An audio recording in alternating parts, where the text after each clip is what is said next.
kitab-kitab fikih memang kambing lebih utama ketimbang sapi dalam banyak pendapat ulama. Alasannya lebih privat. Alasannya, andai kan ada hewan yang lebih baik ketimbang kambing, mungkin Nabi Ismail diganti hewan itu. Nyatanya Allah mengganti dengan kambing. Terus ketika Nabi mengkorbankan keluarganya, doha Rasulullah bikabsaini amlahaini. Nabi ketika mengkorbankan untuk keluarganya dan yang satu untuk umatnya juga milih kambing. Yang berpendapat.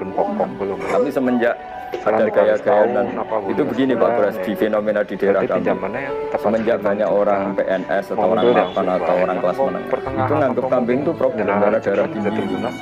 Jika kadang bagi daging kambing itu susah. Semenjak itu mulai ada tren urunan sapi. Jadi yang terus menjadi ragu itu. Dan terus saya sering bilang itu kelas menengah kan, seleranya orang di bawah itu yang penting daging.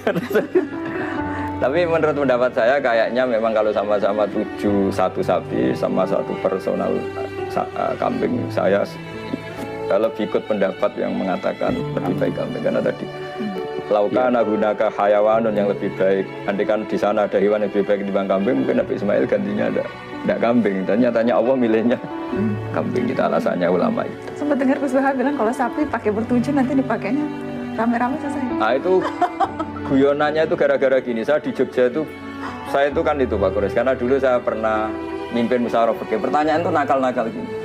Jadi misalnya ada si A gitu, bisanya urun sapi korban di masjid tahun ini. Istrinya bisanya tahun depan. Pertanyaannya Bapak, nanti istri saya bersama orang itu karena terus makanya terus aku ya iya kan, karena kalau 7 orang kebetulan beda-beda pasangan, nah itu gimana nanti? Terus saya bilang, lah istri kamu cantik, cantik Bapak, nanti bareng yang ini.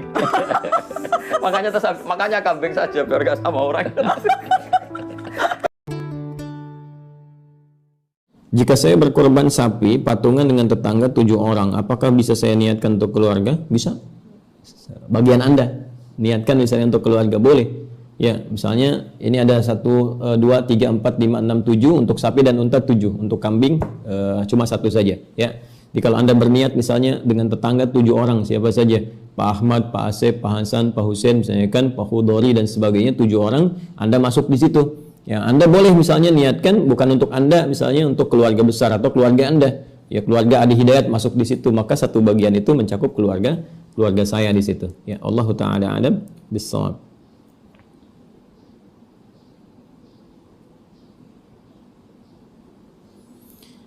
Assalamualaikum Ustaz.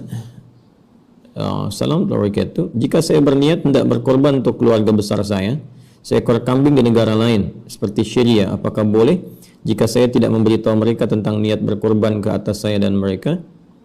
Terima kasih. Semoga Allah meridai segala usaha-usaha dalam memberi ilmu pada ummah. Amin. Semoga Allah muliakan Anda dan keluarga besar Anda.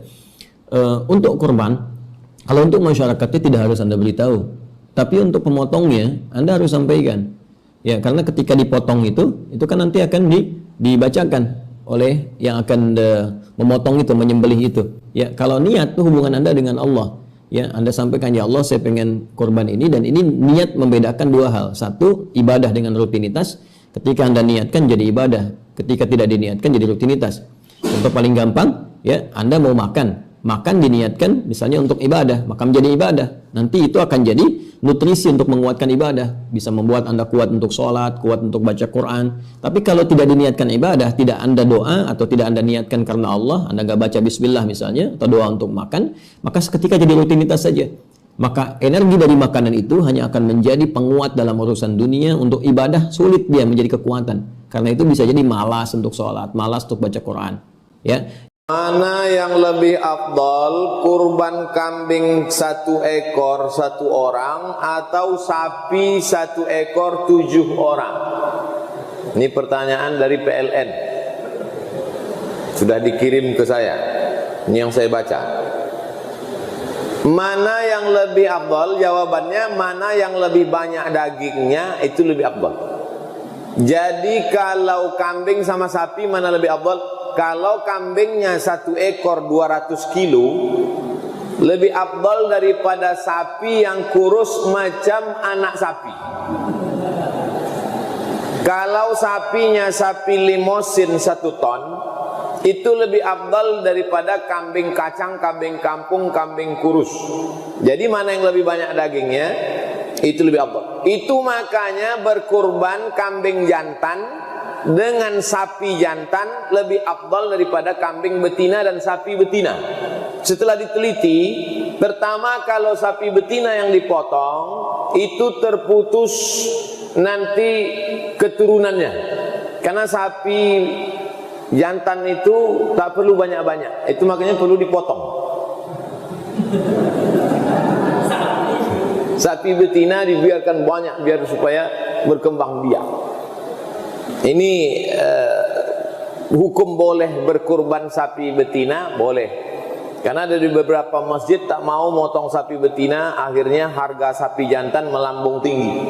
Padahal masalah afdal tak afdal, mana yang paling enak dagingnya, itulah yang afdal. Sembelih 2 kambing.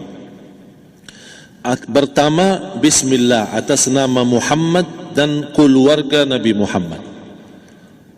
Padahal kita tahu keluarga Nabi Muhammad SAW termasuk keluarga besar. 11 istri, belum lagi anaknya, laki-laki sama perempuan.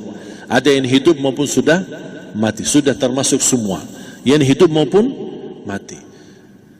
Yang kedua, Rasul sembelih sembelihan yang kedua atas namaku dan umatku. Umat ini berapa miliar? Cuma 1 ekor kambing. Kenapa Rasulullah SAW berkurban atas nama dirinya dan umatnya? Saya mengambil salah satu di sini tanda sayangnya Rasul kepada umatnya. Jadi saya selalu berkata, orang miskin yang tidak mampu berkurban seharusnya bangga di hari kurban, karena Rasul sudah kurbankan duluan atas nama dia. Jadi terima kasih ya Rasulullah, ingatkan kita yang kita tidak mampu, Rasul sudah. Bahkan kalau Rasul sudah kurban atas nama umatnya yang tidak mampu, berarti sudah terkabul. Kita aja belum tahu kabul atau tidak kalau kita berkurban. Tapi kalau Rasul sudah terjamin makbul. Oleh sebab itu hitungan kurban itu adalah 1 keluarga.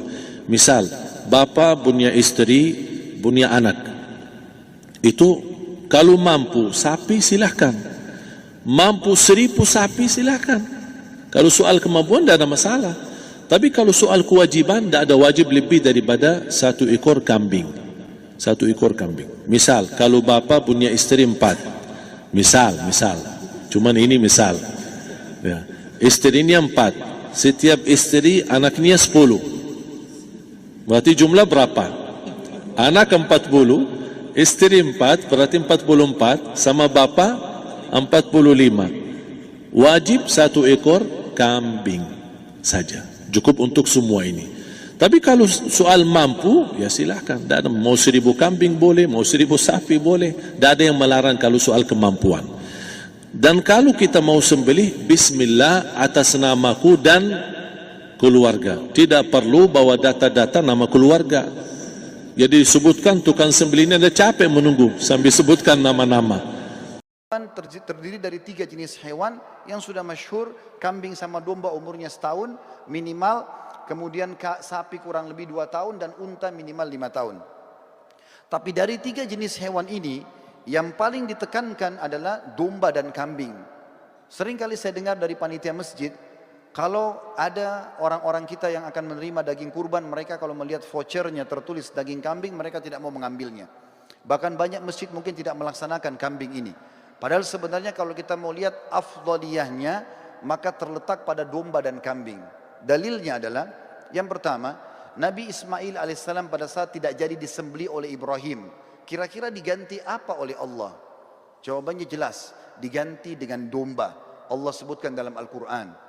Kemudian yang kedua, hadis Bukhari menjelaskan, baginda Nabi SAW beliau berkurban dengan 65 ekor domba atas nama beliau sendiri. Beliau menyembelih 15 ekor dengan tangannya yang mulia, kemudian 4 atau 50 ekor dilanjutkan oleh Ali bin Abi Thalib radhiyallahu anhu. Berarti memang domba ini adalah hewan yang sangat dianjurkan.